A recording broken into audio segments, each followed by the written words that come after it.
بسم الله والصلاة والسلام على رسول الله. عزیزان یه نفر سوال داد درباره حدیث غدیر خم و یا صحیح است یا نیست. البته هیچ شکی نیست که این حدیث صحیح است. علما به صحت آن حکم کردن و لکن برای اینکه ما این حدیث خوبتر فهمیم درک کنیم باید که واقعه هایی که اطراف این حدیث شده است یعنی که پیش از این شده است باید خوب درک کنیم. پیامبر علیه السلام خالد بن ولید رو به یمن میفرستند. خالد میرود مردم دعوت میکند، خیلی جنگ هم بشد، نبرد هم بشد، بعد از اون غنیمت هم میگیرند.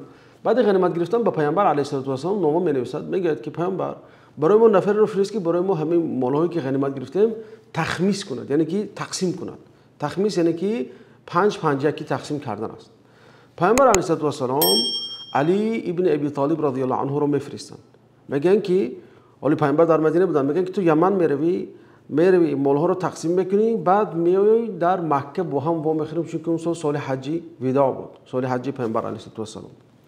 علی ابن ابی طالب میرود در یمن، مالایی که غنیمت گرفته شد تقسیم میکنه. بعد اون که علی تقسیم میکند، یعنی که همون 4 5 رو برای همون لشکری جنگ کردگی تقسیم میکنن و 1 5 1 رو که این خاص برای پیامبر صلی الله علیه و سلم است حضرت علی میگیرن و اونجا با 5 1 تقسیم بشه لله و لرسوله و لذی القربى والیتامى والمساکین و ابن السبیل، یعنی لله و رسوله همونی که حق خدای تعالی، حق پیامبر علیه السلام، لذی القربى و خشت برای پیامبر صلی الله علیه و سلم، یتیما و ابن السبیل. انا علی ابن ابی طالب همون شب از خیمه یک از جمله غنیمت ها اونجا مثلا میشد سلاح میشد، مال میشد، مثلا 4 ماه میشود، کنیزک ها میشوند. یکی از کنیزها رو علی ابن ابی طالب میگیرد برای خودش، یعنی که بعد سحری میبرد، خیلی که در روایت عمر است، آبوزی میکنه، غسل میکنه. برایده میگه که من علی رو دوست نمیداشتم، وقتی دیدم که برآمد غسل کرد، هم کنیز از خود کرده است، پیش خالد اومدم شکایت کردم که چیه پس این باید که خمس برای پیامبر علیه السلام میبرد، خودش گرفت استفاده بود از این خمس و برایده میبرد پیش پیامبر علیه السلام فقط برای خاطر اینکه شکایت کند از علی. برایده میاد پیش پیامبر، یا با میگه که پیامبر علی این فلان کار کرد، پیامبر اعتبار نمیده. باز میآید، باز شکایت میکند، پیامبر اعتبار نمیده. بعد بار سوم وقتی میاد بو همین موضوع رو میکشد، پیامبر میگه که علی از این بسیارتر حقش است.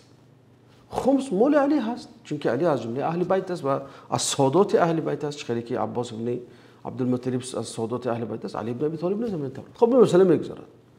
بعد علی ابن ابی طالب مردم میگه که باید حج رویم، چون که در حج پیامبر علیه السلام میآیند و یک جای حج میکنیم و همون شترهای صدقه اون که چیزهایی که برای پیامبر علیه السلام هدیه شده بود، میگه که این هدیه رو کسی سوار نشود، این مال پیامبر علیه السلام است و میگه شما پیش روی با این، چون که سستر میرد، من بعضی کارا رو اینجا تمام میکنم بعد میبرم میرم.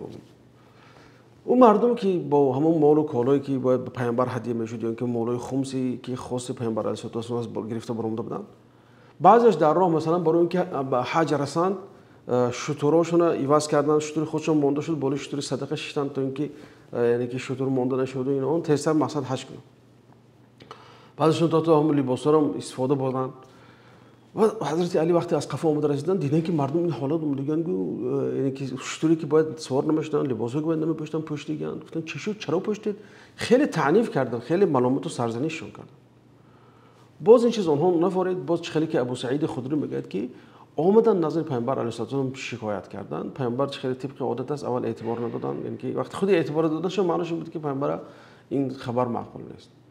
باز دیوم بار کرد، باز سوم بار وقتی خبر کشیدن، پیامبر گفتن که خوب کرده است، همین خیلی توجیه کنیم که نقص کرده است، یعنی که علی حق داره و امیر شما است و مثلا همون وقتی این تقسیم کرد و شما باید اطاعتش میکردید. وقتی شما رو فرمان داد چرا از دستورش بیرون برآمده؟ خوب کرده است. خب به همین موضوع که ظاهرا پشته شد، مردم حج رفتن، مینا رفتن، عرفات رفتن، مزدلفه، باز اشت مینا اومدن، حج تموم شد. پیامبر علیه السلام روز 13 ذوالحجه از مکه بیرون برآمدن، به سوی مدینه حرکت کردند. حجایی که در یمن از دیگر مناطق نیم جزیره بودند، یمنی ها به سوی یمن حرکت کردند. حجایی که دیگر قبیله هایی که در اطراف جزیره بودند هم به خودش رفتند. فقط با پیامبر علیه السلام همون انسان موندن که در مدینه یا اطراف مدینه زندگی میکردند. یعنی اومدن در منطقه‌ای که به نام غدیر خم بود.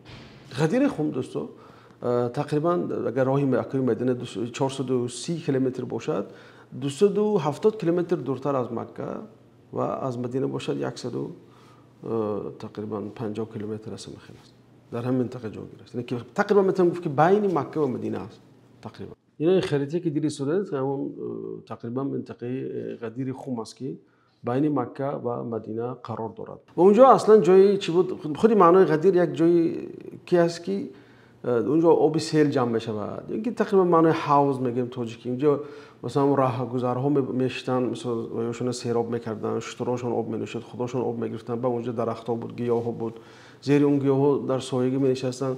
باید یک عامل دیگر رو فراموش نکنیم که دوستان اون زمان مردم روزانه تقریبا حرکت نمیکردن، چون که میدونید که خیلی گرمی است در عربستان.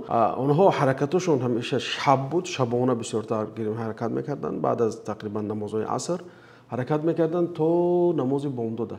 فقط برای نماز شام و خفتن توقف میکردن، بعد نماز بامداد میخوندن. بعد از بامداد نیست حرکت میکردن، چون که وقتی سایگی است، وقتی غنیمت است.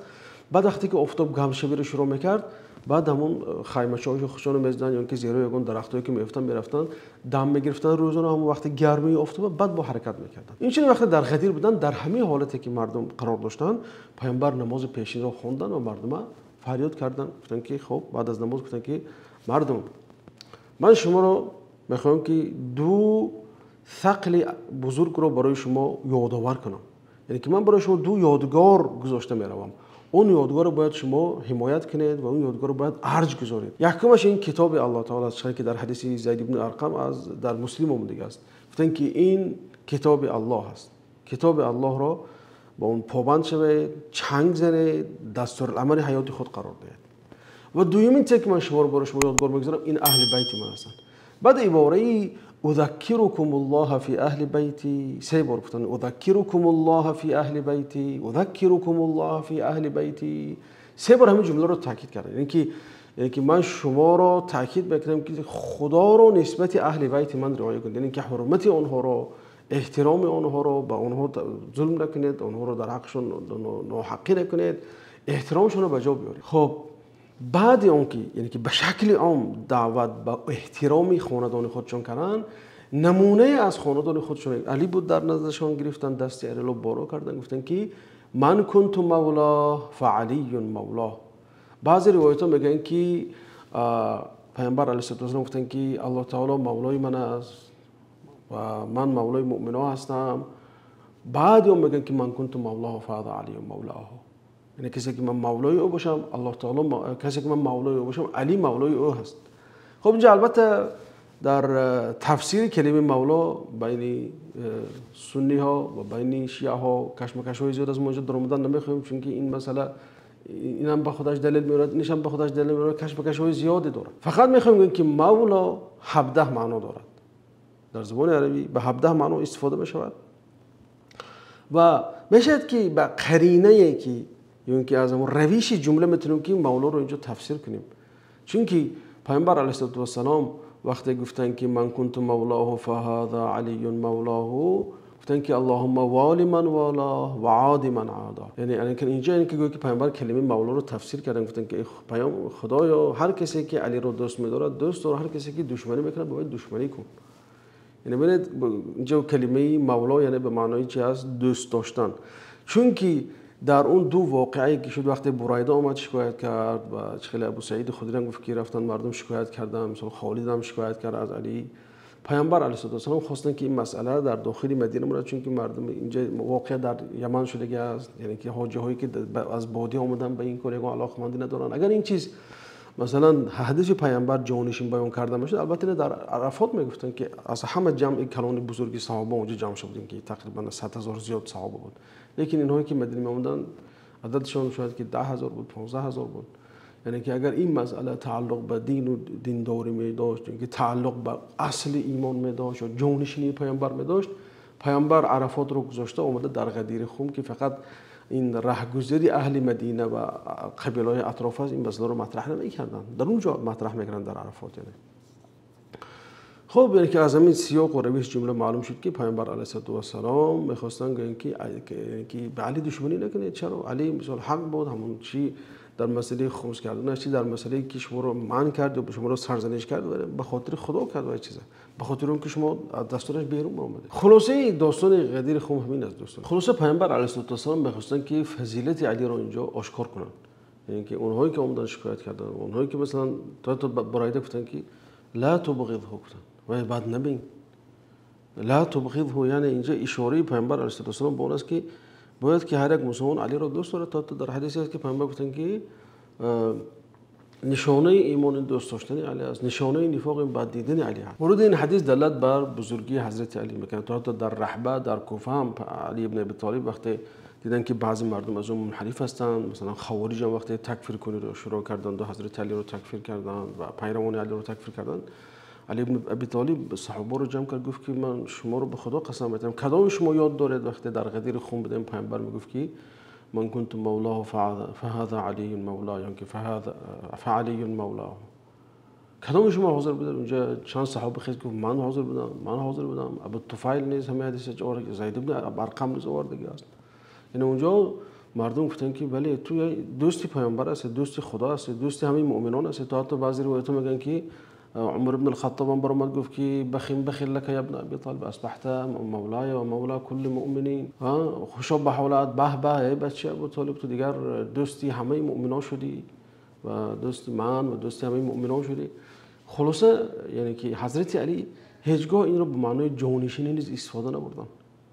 مثلا وقتی که ابوبکر همچون خلیفه انتخاب شد نگفتن که ای کجا من در غدیر خون من پیامبر تعیین کردن، یا اینکه وقتی عمر بن الخطاب رو وقتی ابوبکر وصیت کرد که خلیفه مسلمان شد بعد از وفاتش، علی نگفت که اینجا من در غدیر خون اینا مردم بودن، نه خودی علی و نه اونهایی که در اونجا حضور داشتن، از جمله خودی فاطمه رضی الله عنها حضور داشت، حسن و حسین که کودک هم بودن اونجا بودن، سلمان بود اونجا، مقداد بود و دیگر صحابه های بزرگ مثلا، لیکن یا عمار ابن یاسر بود، بلال ابن رباح بود و کسی از اونها اینا همچون به معنای جانشینی و خلیفگی قبول نکردن و دعوایی هم نشده است، نه در زمان ابوبکر، نه در زمان عمر و نه در زمان عثمان و نه در زمان خود علی این دعوا رو کسی نکرده است. خلاصه آنچه می‌خواستیم بگیم برادرها وابسته به غدیر همین است، یعنی که این حدیث صحیح است، درست است. پیامبر علیه السلام می‌خواستن که فضیلت اهل بیت و فضیلت علی رو به ویژه برای آنها بیان کنه، چون که چه خیلی گفتیم پیش از این همون واقعی که در یمن شده بود، یعنی که در بین مردم خیلی آواز و دروازه هر خیلی شده بود، برای پیامبر خواستن که بار دیگر آنها رو یادآور کنن که علی بن ابی طالب چی است. اونچنانی که پیامبر دوست می‌داریم باید علی بن ابی طالب رو نیز دوست داریم که البته فضیلتی خیلی بزرگ و فضیلتی خاصی برای علی ابن ابی طالب رضی الله تعالی عنه است. با همین اکتفا میکنیم. خداوند نگهبانتان باشه.